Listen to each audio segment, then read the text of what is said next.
మహబూబాద్ జిల్లా కేంద్రంలోని sub registered ఆఫీస్కి వెళ్ళేటువంటి మార్గంలో మనం ఉన్నాము. ప్రస్తుతం ఇక్కడ చూసినట్టయితే ఈ రోడ్డు ఎంత దుర్భరమైన స్థితిలో ఉన్నదో మనకు తెలుస్తుంది. రోజు ఈ కార్యాలయానికి వందలాది మంది రిజిస్టర్ ఆఫీస్కి ఇచ్చి వారి యొక్క డాక్యుమెంట్ రిజిస్టర్ చేసి మార్గం నుంచి వెళ్ళేటువంటి ప్రజలు మరీ ఇబ్బందులకు గురవుతున్నటువంటి సందర్భాలు మనకు కనిపిస్తూ ఉన్నాయి. చూసుకున్నటువంటి ఈ దారిలో ఒక మనిషికి మోకాలు లోతున్నటువంటి లోతులో గుంతలమయంగా పూర్తిగా మారింది. ఈ ప్రాంతం నుంచి వెళ్ళేటువంటి ఈ కాలనీ వాసులు కూడా ఎంతో ఇబ్బంది గురైతున్నటువంటి పరిస్థితులు మనకు కనిపిస్తున్నట్టు మనం చూసుకోవచ్చు. విజువల్స్ లో చూసుకోవచ్చు. ఈ రోడ్లు ఉన్నటువంటి ప్రధానంగా సబ్ రిజిస్టర్ ఆఫీస్ కార్యాలయానికి వెళ్ళేటువంటి ఈ దారిలో ఎంతో మంది ప్రజలు కాలనీ వాసులు కావచ్చు, ఈ ప్రాంతంలో ఉన్నటువంటి అనాథాశ్రమం నుంచి కూడా పిల్లలు రోజు ఇటువైపు నుంచి కూడా నడుచుకుంటూ వస్తూ ఉంటారు. ఈ జిల్లా కేంద్రంలో ఉన్నటువంటి మున్సిపల్ అధికారులైనా కావచ్చు, రిజిస్టర్డ్ ఆఫీస్ ఉన్నటువంటి అధికారులైనా కావచ్చు, వెంటనే స్పందించి ఈ ప్రాంతాలను తిరిగేటువంటి కాలనీ వాసులు కావచ్చు, రోజు వారు వెళ్ళేటువంటి ఇక్కడ ఉన్నటువంటి విపరీతంగా వర్షం పడినా కానీ నడుచుకుంటూ వారు వెళ్ళడంతో వారు స్కూల్కి వెళ్లే సమయానికెల్లా వారి యొక్క యూనిఫామ్ కూడా పూర్తి స్థాయిలో మురికిమయంగా అవుతున్నదని చెప్పేసి కూడా చెప్తున్నారు. మనం చూడొచ్చు విజువల్స్ లో పూర్తి స్థాయిలో గుంతలమయంగా మారింది. ఇప్పుడు ఒక కారు కూడా వెళ్తున్నా చూడండి. ఆ కారు టైర్ రెండు వైపుల నుంచి కూడా అటువైపు ఇటువైపు పల్టీలు కొట్టేటువంటి పరిస్థితి వస్తుంది.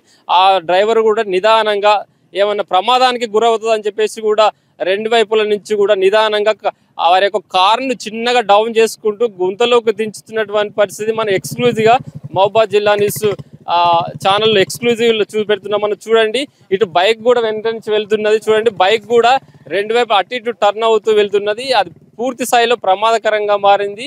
ఏదైతే మున్సిపల్ అధికారులు కావచ్చు, సబ్ రిజిస్టర్ ఆఫీస్ అధికారులు కావచ్చు, వెంటనే స్పందించి ప్రజలకు ఏదైతే సమస్య ఉందో వెంటనే తీర్చాలని చెప్తున్నారు. ఈ ప్రాంతంలో ఈ రోడ్డు వైపుగా వెళ్తున్నటువంటి ఈ ప్రాంత కాలనీ వాసులు కావచ్చు, ఈ ప్రాంతంలో ఉన్నటువంటి అనాథాశ్రమం కూడా ఇక్కడ ఉన్నది. ఈ పిల్లలు కూడా పూర్తి స్థాయిలో ఇబ్బందులకు గురవుతున్నారు అని చెప్పేసి కూడా కాలనీ వాసులు తెలియజేస్తున్నారు.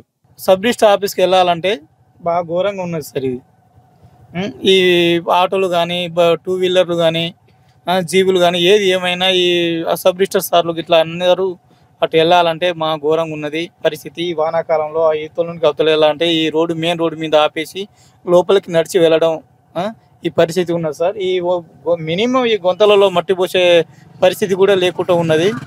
ఇది మాత్రం మంచిగా చేసుకోవాలని చెప్పేసి నా పేరు గండి మురళి. నేను డాక్యుమెంట్ ఎడిటర్గా పనిచేస్తా, మారుతి రిజిస్ట్రేషన్ కన్సల్టెన్సీ. గత 7-8 సంవత్సరాలుగా మాకు సబ్ రిజిస్టర్ ఆఫీస్ ఈ ఏరియాలో పడినటువంటి సందర్భంగా ఈ రోజు నాటికి కూడా ఒక అధికారులు కానీ ఎవరు కానీ పట్టించుకోకపోవడం వల్ల ఈ రోడ్డు ఇప్పటి వరకు కూడా అస్తవ్యవస్థలో పడుతూ మేము సబ్ రిజిస్టర్ ఆఫీస్ దగ్గరికి వెళ్ళాల్సినటువంటి పరిస్థితి ఏర్పడుతుంది. ఇప్పటికైనా పెద్దలు, నాయకులు అందరూ కూడా చొరవ తీసుకొని ఈ యొక్క సబ్ రిజిస్టర్ ఆఫీసు పోయే దారిని మాకు రోడ్డు పడేలా చూడాలని మనస్ఫూర్తిగా తెలియజేసుకుంటున్నాం.